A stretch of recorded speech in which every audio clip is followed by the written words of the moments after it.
conciudadanos españoles e iberoamericanos. Tomándome un café español de Agaete, buen café arábica, estilo arábica, doy gracias a todos los que han tenido paciencia de escucharme, por las suscripciones y comentarios que he recibido, y les manifiesto mis mejores deseos de continuar hablando de mi madre patria, de España. Yo me hundí hasta los hombros en el mar de Occidente.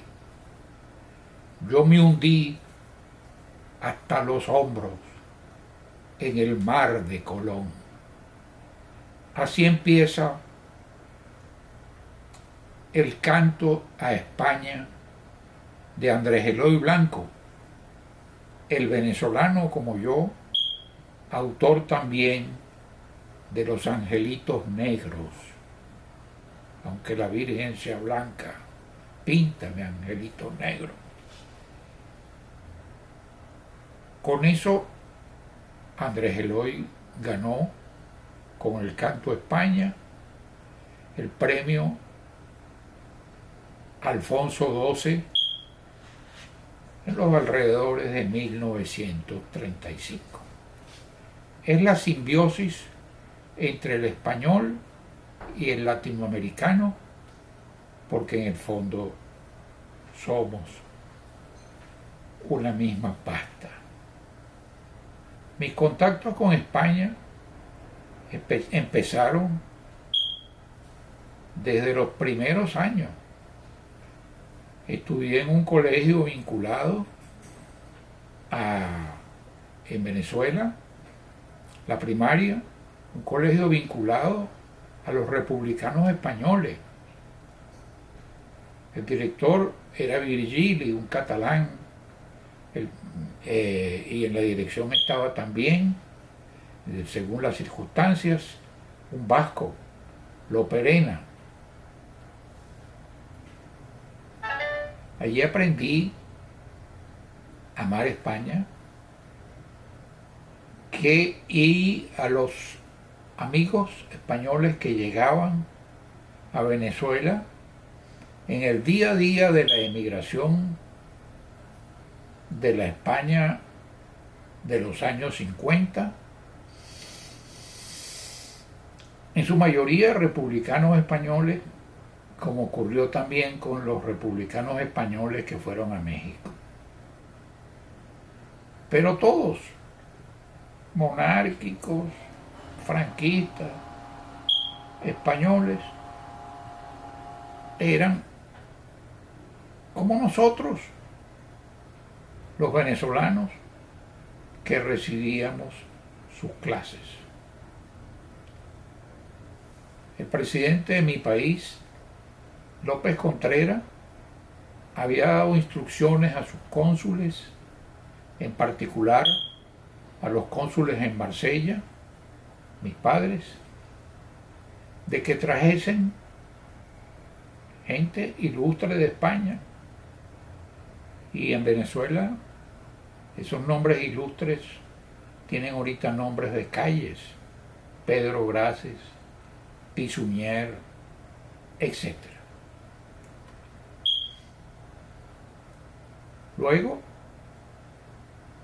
tanto en el bachillerato como en la universidad, oí clases de Jiménez de Azúa en el derecho penal, de Domingo Casanova en la filosofía del derecho, de Manuel García Pelayo, luego presidente del Tribunal Constitucional Español, y de Antonio Moles Cobé, de la Generalitat de Cataluña. Y cada vez que recibía una clase de un español, me hacía más español. y más iberoamericano. Mi primer viaje a España, realmente ya consciente, adolescente, pero consciente de lo que estaba pisando, fue a Madrid en la España de Franco, en los años 50. Entendí toda la concepción de España. Era en esa España un sudaca. Adolescente me entré en amores juveniles con la hija de un señor marqués, de una gente que vivía en la calle Velázquez, en el barrio de Salamanca. Y el portero, porque los porteros tenían un gran poder, como en la Francia de Fouché, el portero me preguntó dónde me dirigía y si tenía autorización del dueño de la casa para entrar o para tocar la puerta. Solamente le contesté que sí me había autorizado, pero que si estimaba conveniente podía llamar a la Guardia Civil para verificar, porque yo solo pretendía conversar un momento con la hija del dueño de la casa. Al final me dejó pasar y me dijo, siendo yo un mozalbete, don Leonardo. Fue la primera vez que me dieron el don. Es decir, yo no entendía por qué era yo don, pero era el gentilicio español que lo ve usted a veces en Chile, que quedó la mención de don y el chileno de origen alemán, don Francisco, Eduardo Frei, don Eduardo, Salvador Allende, don Salvador. En Colombia se estima mucho el don y tengo el don de ser agradecido a España. En aquella oportunidad de viaje yo tenía que llevar una carta un poco clandestina a Hendaya, en la frontera con la frontera francesa, y tomé un tren extraordinario que estaba recién inaugurado, que me pareció una belleza, que llamaban el Talgo, y de Madrid pude ir a San Sebastián. Nunca había visto un tren de esas características, de esa belleza, de esa estructura. Hasta en el coche comedor había unas columnas donde había acuarios de peces de colores. Desembarqué en San Sebastián y me di cuenta de que las calles de San Sebastián, las calles donostiarras, nunca había probado una comida tan exquisita. Luego me marché porque tenía que llevar una carta a un compatriota venezolano, don Juan Liscano, de quien me hice luego amigo. Él estaba en el exilio, tanto de Venezuela como de España. Entregué la carta y volví a Madrid. Madrid para mí fue una enseñanza, porque yo no había visto museos de esa jerarquía como el del Prado, ni había visto palacios como el de Oriente, ni había paseado por los jardines de Madrid. Me decidí a emprender en el País Vasco el Camino de Santiago. Toda la vida he sido una persona muy cómoda. Realmente deploro ahora, siendo joven, que hice ese camino, pero que lo hice en autobús. Desde Tui hasta Finisterre, Tui en la frontera portuguesa, hasta Finisterre. Nunca había probado el albariño, que vino tan exquisito, ni había transitado, aunque fuera en autobús, el Camino de Santiago. Mi hija menor, Luisa Cristina, sí hizo el Camino de Santiago, y tengo una compostela que me trajo, que la toco todos los días como una especie de cábala, y que me acabo de enterar que la compostela es de una vieira, de un marisco llamado vieira, y yo había creído siempre, como venezolano, que la compostela era de la cáscara o concha de la madreperla, porque la isla venezolana de Margarita se llama Margarita porque Margarita quiere decir perla en latín.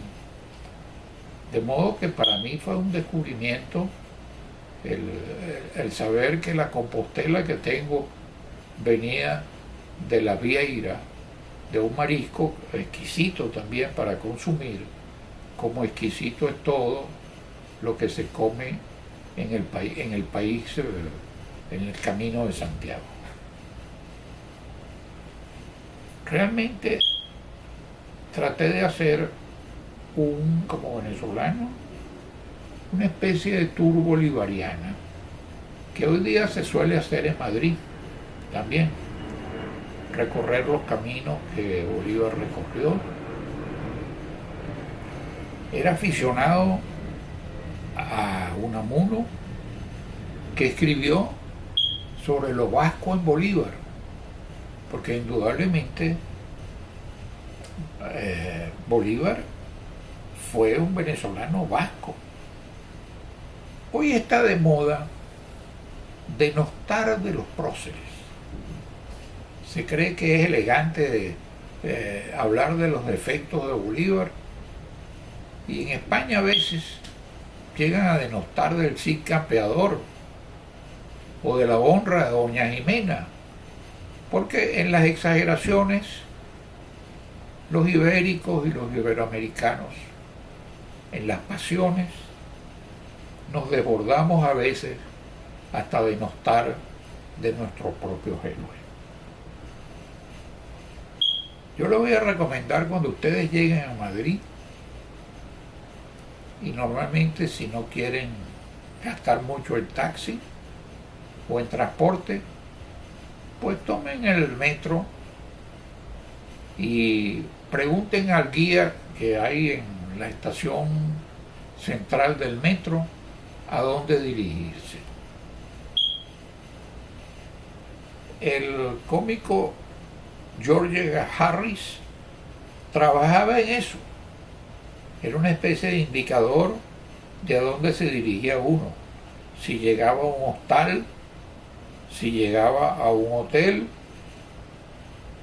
qué tipo de alojamiento iba a tener aquel recién llegado a Barajas, al aeropuerto que tiene el nombre del conde de Barajas, y que en realidad se llama, porque ya nos olvidamos de honrar a quien se debe honrar, que en realidad se llama Adolfo Suárez. Por cierto, en el futuro les pienso hablar sobre los presidentes de las transiciones, sobre Adolfo Suárez en España, gracias a cuya discreción, prudencia, se produce el proceso de transición de la dictadura de Franco a la democracia constitucional actual de España. Del general López Contreras en mi país, que gracias a su calma y cordura, que era su lema, pasó de ser un hombre del gomecismo, de la extrema derecha de Venezuela, a ser un presidente democrático y progresista que fue el que trajo los republicanos españoles a mi país. Hasta aquí llegamos en la primera parte de este video sobre España, que es prácticamente un país inagotable. En próximas entregas hablaré sobre la España consecuente y posterior a ese viaje de los años 50 y esa óptica de los años 50 sobre España. Gracias a mis suscriptores por el entusiasmo que me han manifestado y no se olviden de hacerme las preguntas que ustedes estimen convenientes. Amigos iberoamericanos, si este video ha sido de su gusto, por favor pónganle el respectivo like y suscríbanse para seguir recibiendo videos. Y si pueden ustedes y lo consideran conveniente, hacerle las respectivas observaciones y hacer las preguntas que ustedes estimen necesarias. Muchas gracias.